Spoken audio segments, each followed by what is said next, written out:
So I was on YouTube earlier today looking at how to cut in rafters and stuff, and I've done it a couple of times, but I'm not real good at it. And I'm sure there's other people that have trouble getting their angles and stuff right.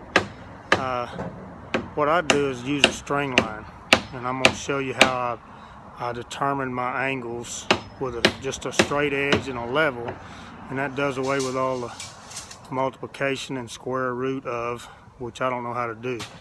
So this is how I get my angle cuts and everything on my roof rafters. I ordered 22-foot 2x6s. I've got several interior walls, one being right here at the edge of the house, and I got a closet wall coming across here, so I'm not having a lot of span going on. So 2x6 is a fine width, and the way I get my angle is I've got 22-foot long boards, so I come off the back side of that wall down there, and I put a screw in the roof that I'm joining into, and that's at 21 foot. That gives me a little bit of play.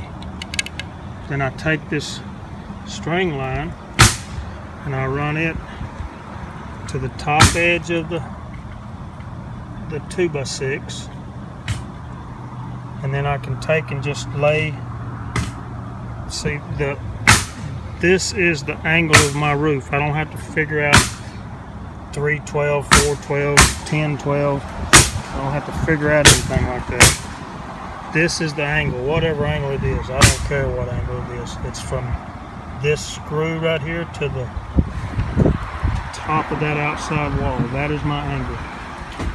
However this string line runs.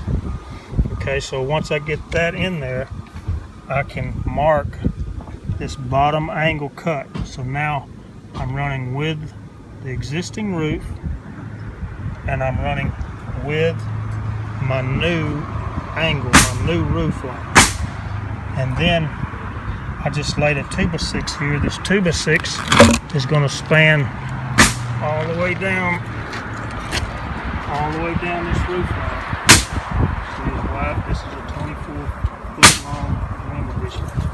So this 2x6 is going to span, and underneath here, every 2 foot is rafters, you know, on the old roof. So this 2x6 that I'm putting here is going to be nailed into the old 2x6s underneath this, and then this will support the weight of this. So I cut that same bird mouth notch on this to where this is going to sit flat against the shingles. This bird mouth will sit flat on there, and that will support all of my weight. I won't be sitting on plywood up here. I'll be sitting on that 2x6 that's supported every 2 foot underneath. You can't see it here, but there's a rafter every 2 foot underneath these shingles. So this is the pattern for the other end. I want a 20-inch soffit. So once again, I don't know what the pitch of my roof is. I don't care what the pitch of my roof is. I've got 22-foot long boards, and I know that I can get from the back side of this plate up to where that screw is in the old roof out of that 22-foot long board. This is the angle of my roof, and I got that from putting a string on the top of this board, following it up to where the string is up on the roof, and then all you had to do is mark a level line on the plate both directions, and then a level line out here. And then once I get this on the 22-foot long boards, I use those 3 marks to lay out my whole roof rafter. Okay, so here is the pattern that we were just up on the roof looking at. And all I do is lay this pattern flush with the, see, this is a 22-foot long board. And I ordered these boards because I knew they'd be long enough to do what I was wanting to do. So right there is that cut, the bird's mouth that's going to sit on that outside plate. And then This, see, is 20 inches from here, which is what this is with this angle, which is a level cut. Once that's sitting up there running with the pitch of that roof, this will be the level end that the fascia will nail to. And then I've got the same thing on the other end, 21 foot something down here. I've got the pitch of the old roof. This will just sit right on the old roof. This will sit on that 2x6 that's spanning over the joist. And then once you get one of these cut, take them up there, check on both sides of the addition, make sure it works, and then just keep the 21 foot long board as your pattern and mark the rest off that pattern. Okay, so I'm going to go ahead and show you how to take that pattern. This is a long 22 foot long board. This is the pattern that I had. I'm going to mark it out and cut it and show you how to do that.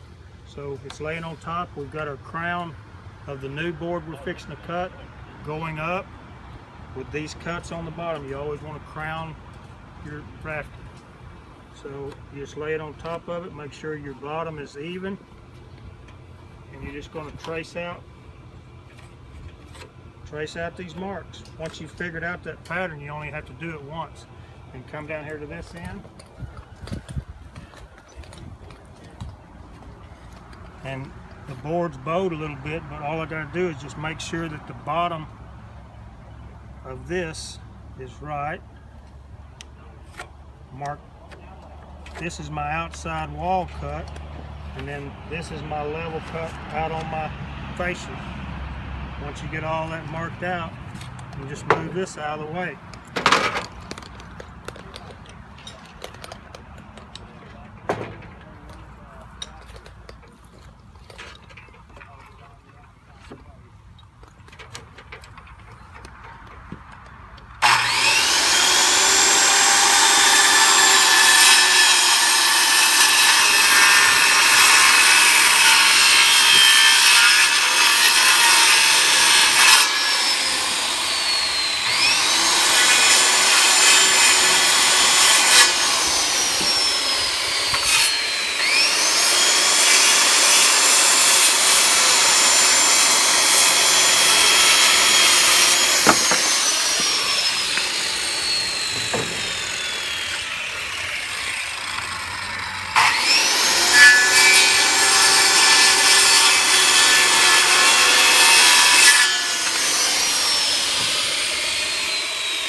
And all I did was just go past that intersection just a little bit, and then to get this little piece out, just go ahead and start your saw and try to get that close angle, and then drop it down and it'll finish it out.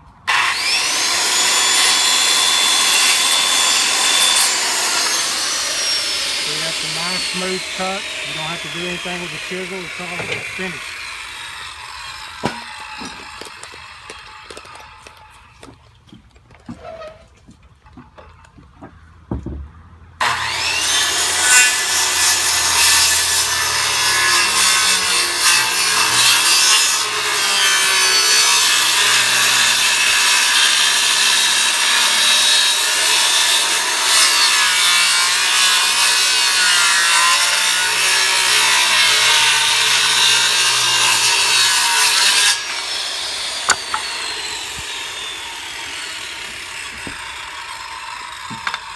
Anytime you're trying to cut at an angle to this board, you're going to have to pull up this guard because it'll bind on you if you don't. Just pull up your guard, hold it, and then start your saw.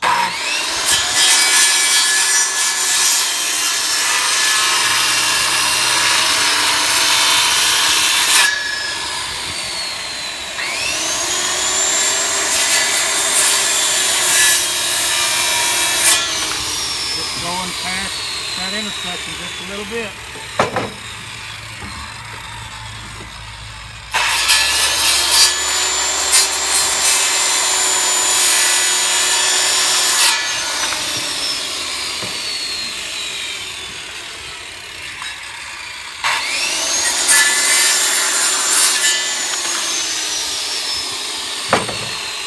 you go. That's how you cut a rafter.